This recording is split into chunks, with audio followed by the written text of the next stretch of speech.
Welcome to this evening's session. My name's Gawain Little. I'm General Secretary at the General Federation of Trade Unions, and I am really pleased to welcome you to what is in fact the last of our Solidarity series. If you haven't seen the earlier sessions, please do look back on our YouTube channel and you can see the previous sessions that we've had as part of this crucial series. Solidarity is absolutely vital to what we do at the General Federation of Trade Unions. We were founded on the basis of three key principles: education, unity in action, and solidarity. And solidarity is key to making our movement work. And this series has been an opportunity to take that solidarity beyond the bounds of our own workplaces, our own unions, and out to build those wider links into the community, into society, and of course, internationally.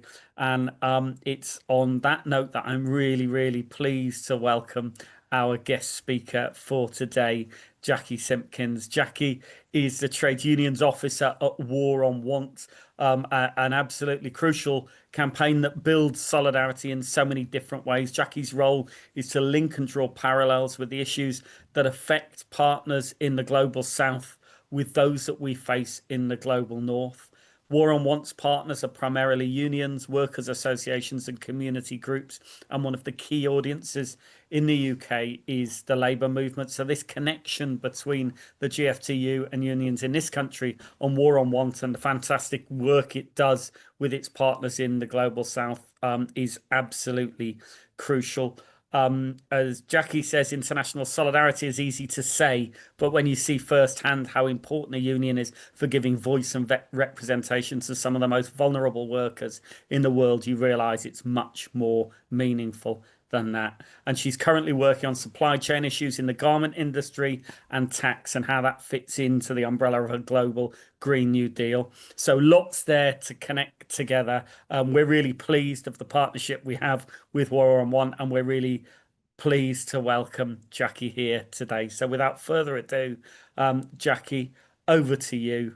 And I'm sure we'll get lots out of this session. If people have questions, do pop them in the Q&A box at the bottom, and do keep an eye on the chat. We've put the behaviour statement and other things in there, and we'll be posting some links during the chat. So Jackie, over to you. Thanks very much, Gawain. Thanks a lot. And good evening, everybody. Can you hear me all right? Good. So I don't know how much you already know about War on Want. So did you know, for example, that it was formed in 1951 by Harold Wilson and the British Labour Movement after Victor Gollancz, who was a left-wing publisher, wrote a letter to The Guardian calling for an end to the Korean War and the creation of an international fund to turn swords into ploughshares.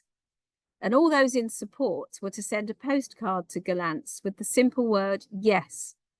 Within a month, he'd received 10,000 replies, and all that before WhatsApp even existed.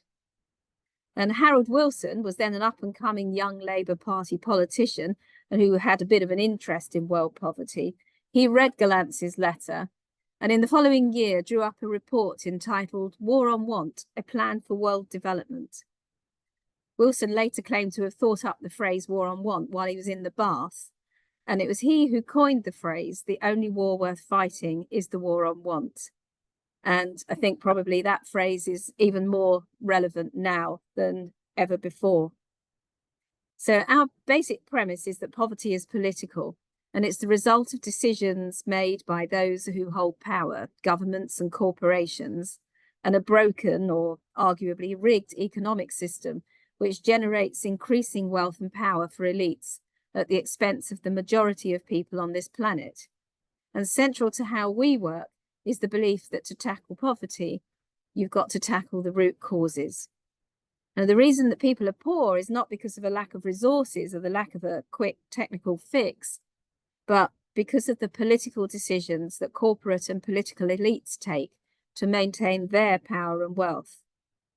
And people in the global south are, of course, disproportionately affected by injustice, inequality, and human rights abuses. But meanwhile, we've seen austerity, cuts, and insecure work pushing more and more people in wealthier countries into poverty. And the climate crisis is devastating the lives and livelihoods of people in the global south, those least responsible for causing it.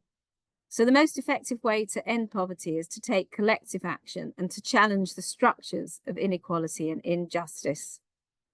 Now, War on Want's not an aid agency.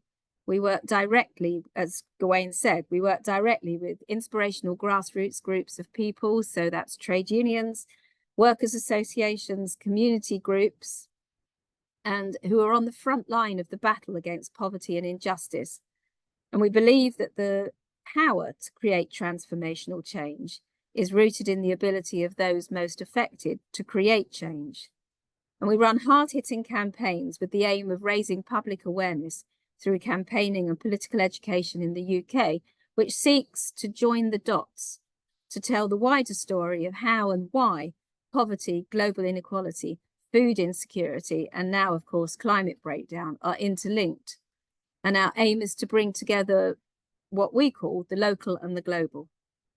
So we were rooted in the labour movement, and we're proud to work with a movement that gives workers a voice.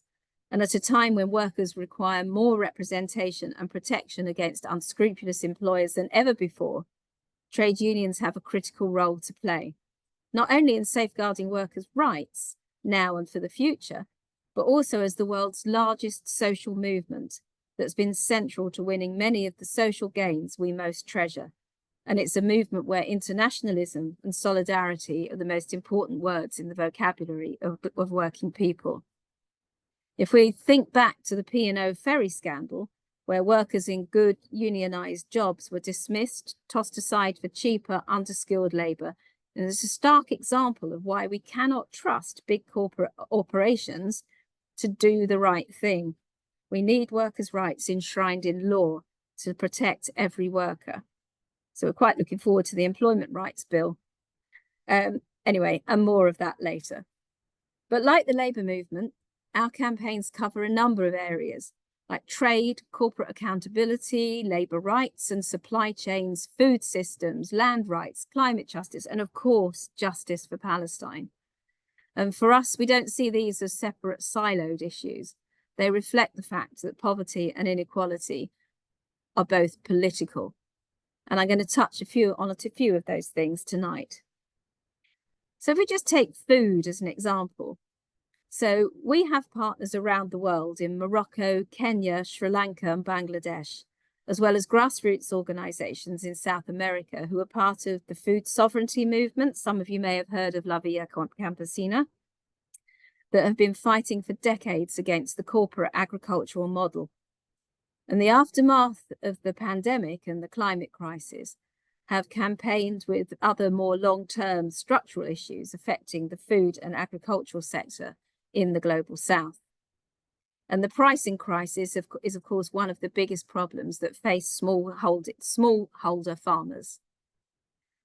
After more than 30 years of neoliberal policies, free trade agreements have affected the capacity of many countries to produce their own food, replacing it instead with export-oriented agribusiness that's heavily reliant on government subsidies. And if we take Morocco as a case study, since the implementation of the Green Morocco Plan in 2008, Morocco has become reliant on the export of crops for the European and British market, but has to import wheat because it stopped producing it. And these policies have been accompanied by a series of measures in the way that crops are produced, such as the use of genetically modified seed, as well as flexible labour regulations that have allowed exploitation, and particularly many in the fruit and vegetable farms, where the majority of workers are women. And working conditions are often unacceptable, overheated greenhouses with high humidity and exposure to dangerous pesticides and no PPE. And it's too often the case that the farm officials do not disclose health and safety information to workers about the toxic substances they're using, such as the chemical type or the minimum amount of time before re-entering glasshouses after spraying. And yet these are the working conditions of agricultural workers across the global south, but producing food that's imported by the UK. And in India, the big global tech companies, including Amazon and Facebook, gather data and information from farmers, tying them into technological packages, including pesticides, that make farmers even more dependent on high and huge agricultural corporations, high-end, sorry.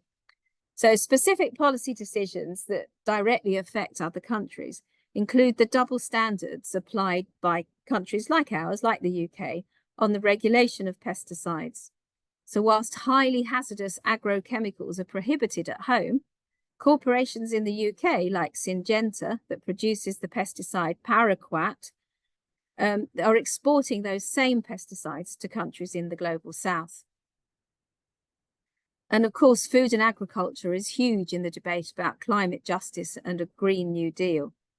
And although War on Want is not an environmental charity, we've always understood that at the heart of any debate about climate justice is the understanding that climate change is a political and an economic problem.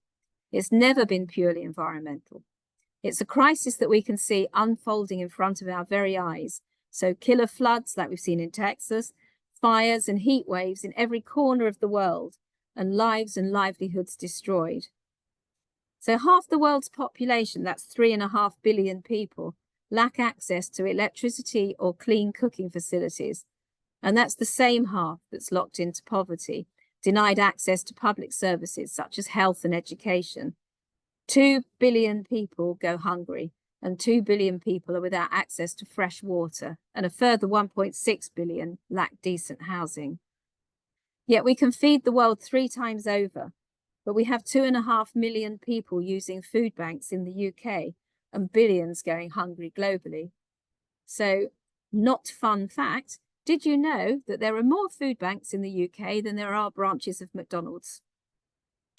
So, if we have a look at the impact of trade, but the point is that all of these issues are why our partners are so integral to us, because they see on the ground what's happening to them. So it's very much a two-way relationship. You know, we don't say, oh, these are the solutions, but we do find out exactly what are the problems. So if we have a look at the impact of trade, we can see that international debt policies, unfair global tax systems, and illicit capital flows have taken much needed money away from poorer countries, preventing them from investing in essential public services. But these aren't symptoms of a broken system, but rather a rigged system. And as I said earlier, we believe that poverty is political, and that this is no more apparent than when we talk about trade and the trade rules that perpetuate that inequality. And just one pernicious element of trade is the investor-state dispute settlement provision. Some of you may have heard it. I don't know if any of you were involved in the TTIP trade campaigns a few years ago. But it features in a number of trade deals, and it's a big favourite with oil, gas and coal companies. This is essentially a mechanism that permits corporations to sue governments for billions in private tribunals outside of national justice systems if they believe that government decisions are impacting or will impact on their profits or potential future profits. So not even money they've made. They have, for example, been used to sue governments that have increased their national minimum wage, or with the Energy Charter Treaty, where fossil fuel companies have sued governments who aimed to move towards greener technology. Shell sued the Netherlands for their 5-year green plan. So fossil fuel giants use ISDS to sue governments around the world for at least $18 billion over climate action. But when people ask whether campaigns like this work, you know, when you fill in a form online or you send a postcard off, the answer is a resounding yes, because after much public campaigning in 2024, so this was under the Tory government, the UK government rejected the ECT. I have to say it's a little bit depressing to see that the UK government, the Labour government, has not removed the ISDS provision from the current UK-India trade deal. And all of this and more is featured in our new Global Green New Deal report. And there is or will be a link in the chat to that. And that is looking for the need for climate justice and a just, equitable and ecological transition in the face of climate collapse. And what has driven this is that climate change is not only understanding that it disproportionately affects the lives of people and countries least responsible for causing it, as I said earlier, and with the fewest resources to meet the challenge, it's also understanding that it amplifies every existing inequality and injustice baked into our system. Meeting the challenge absolutely must not mean that, like the economic crises that have gone before, where the poorest and the working class end up paying for this new climate crisis. The financial gains that the UK, Europe, and America made through colonialism and imperialism by extracting fossil fuels and other natural resources to create rapid, large-scale economic growth were benefits reaped by exploitation, not just of natural resources, but of people and communities too. And at War on Want, we really want to do more than just describe the problem. And by working with unions and coalitions, we want to address the challenges of economic and climate justice through the lens of workers' rights. And we cannot have a just transition without putting workers at the heart of the discussion. And we very much believe that workers must be at the table to make sure that a just transition is something that is done with them, not to them. Because there are hard lessons to be learned from our own industrial history if workers are not integral to that discussion. As we know from the demise of the coal industry in the UK under Thatcher, the impact of the cuts was felt not just by the miners who lost their jobs, but by the wider communities that they lived in. But I also think we all have to be aware that just because a company is making a case for being squeaky green, this does not necessarily mean that they are good employers. I mean, over the last few months, I've been going to union conferences, and I've been in fringe meetings where, for example, EDF and National Grid spokespeople have talked enthusiastically about the investment in new graduates and apprenticeships in their green energy projects. Now, obviously, investing in the future is essential. But the thing I noticed, and it was unfortunate because it wasn't my conference, so I couldn't ask a question, but there was no mention about investing in existing workers or upskilling and retraining the existing workforce. And if one was cynical, it could be argued that maybe it's just cheaper to get rid of the existing workforce and to bring in cheaper labour. And that's why I think it is really important that unions are monitoring this and are part of this conversation. Because a just transition is about the economy we want to create and the jobs we want to create. And it's about investing in public services. It's about making health, education, and welfare a right, not a privilege. Now, as an organisation born from the labour movement, workers' rights are obviously incredibly important to us. Excuse me.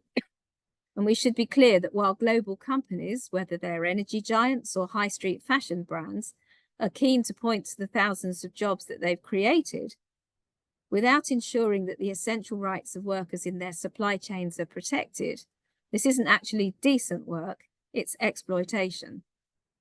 Now, talking of P&O, as I did earlier, I'm now going to talk about Next. So about 4 weeks ago, and 4 days after announcing over £1 billion in record profits, unexpected even by them, the high street retailer Next closed its only unionised factory in Sri Lanka, firing 1,416 workers via WhatsApp, hence the P&O link. Now, workers were fired without consultation, without notice, and in clear violation of Next's agreement with the union. But this isn't just what's known as irresponsible factory closure where they might have made a mistake. This is union busting. Because in 2021, our partner, War on Want partner, the Free Trade Zone's General Service Employees Union, for obvious reasons known as the FTZ, representing Sri Lankan workers at that factory that Next has just shut, had won a historic victory by getting Next to recognise the union, and with solidarity from War on Wants and UK unions. And through being unionised, workers won better pay, protection from harassment, and improved working conditions. But now all of that progress is under attack. And despite running 2 other non-unionised factories and continuing to order the same volume of clothes from Sri Lankan factories, Next is only shutting down its unionised factory. It argues that it's just too expensive, which is a bit of a bitter pill to swallow when they've just announced their record profits. But the Next message is clear. It's going to take union busting action against garment workers' rights in the global south. Now, we have an action that you can take to challenge the Next management. And we're pleased to say that Paddy Lillis, outgoing General Secretary from USDOR, which represents Next in the retail sector here in the UK, he's written to Lord Wolfson, who's the CEO of Next, to ask why this has happened, especially in light of the fact that Lord Wolfson, obviously planning a nice holiday, was awarded a £325,000 bonus. Next has form, though. They've acted similarly in Cambodia and in the Philippines. And because it's got form, I think it's important to realise that we may not be immune from this. Who's to say that union busting is not going to happen in the UK? So I'm going to move on to tax, which is another area that we're currently campaigning on actively and have yet another action for you to take. As I said earlier, when we campaign, we try and bring together the local and the global to bring the big issues closer to a local audience. So, for example, War on Want is demanding that our government supports the UN Tax Convention, while at the same time, we're actively supporting the call for a UK wealth tax. Now, tax is much more than about funding public services. It's also a means of redistribution. And as we speak, wealth inequality is spiralling. The richest 1% in the UK, that's around 685,500 people, now have more wealth than the poorest 70% of people combined. And as new wealth is created, it's effectively hoarded by the very richest. And while extreme wealth grows, extreme poverty remains unchanged. So the gap between the super rich and the poorest in society keeps growing. UK billionaires' wealth has grown 1,000% since 1990, while poverty rates have barely moved in 20 years. Now, globally, wealth is siphoned from the poorest nations to the richest individuals.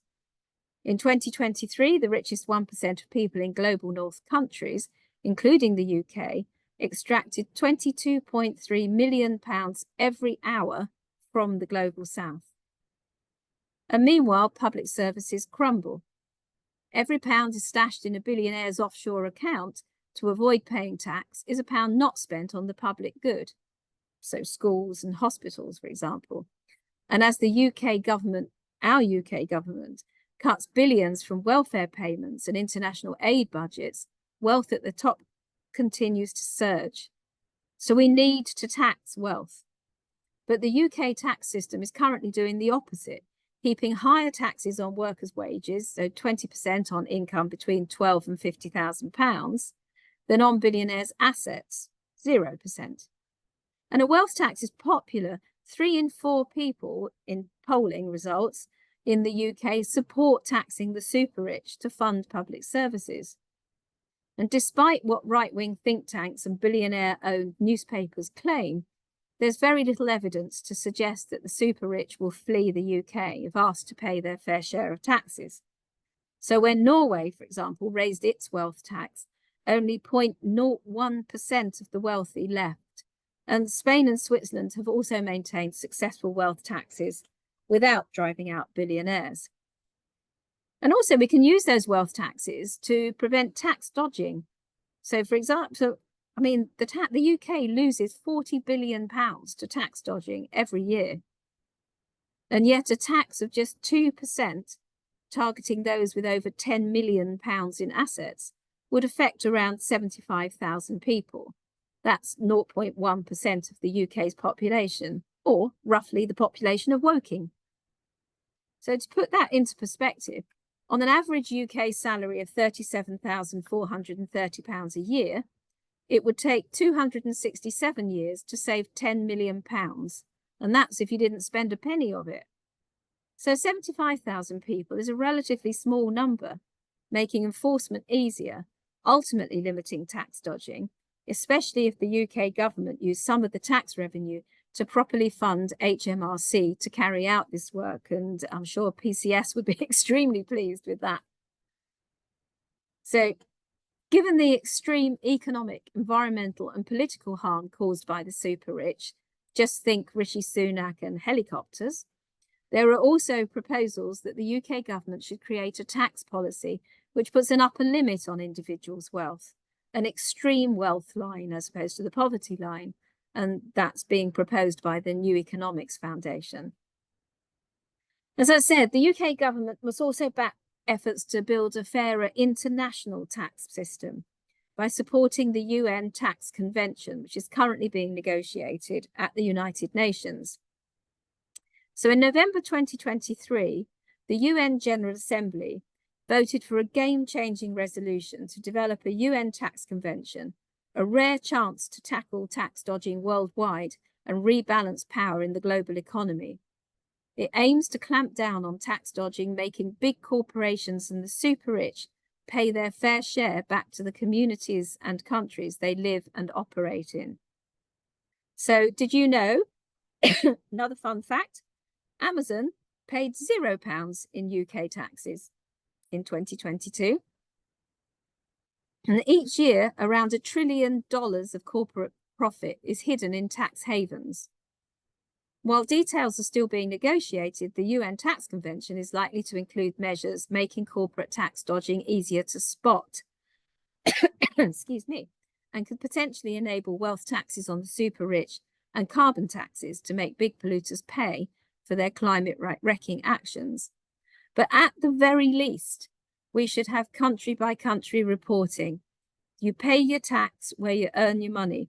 So, little example from Starbucks. Starbucks pays a very small amount of tax in the UK because it borrows from Starbucks Netherlands the right to use the name Starbucks in the UK. So because that's an intra-company loan, there is no tax to be paid on that. So they limit, and all of these things are legal, so they limit their tax liabilities in that way. But crucially, the UN Tax Convention will be binding upon its signatories, and that's really important. And the vast majority of countries backing it, and with the vast majority of countries backing it, that means that any company operating in one of those countries could be taxed in line with the convention. And what's really, really important about the UN Tax Convention is that it's being led by countries from the global south, which have historically been shut out of decision-making on tax and the global economy, because the Organization for Economic Cooperation and Development, the OECD, which has set international tax rules for decades, is dominated by rich global north countries. Now, by shifting governance back to the UN Tax Convention will make it possible for more countries to participate in global economic rule setting. And by working to strengthen it, the UK can show itself to be on the side of global economic justice. Now, the vast majority of the world's countries are on board with the proposal, but the UK, along with 8 other countries, are refusing to fully back the convention. Now, the money gained through the UNTC could pay for schools, hospitals, social care and community centres, and could really start to tackle poverty in the global south. And it's really time for the UK to get on board or to risk being left behind. Now, there's one thing that I wasn't going to talk about, but I am going to talk about now, which is before I conclude, is to mention the current attacks on our right to protest. Now, last year we worked with Liberty and Netpol to highlight that the attacks that we were witnessing on our right to strike, on our right to protest and our right to boycott were all actually a coordinated attack on our right to dissent.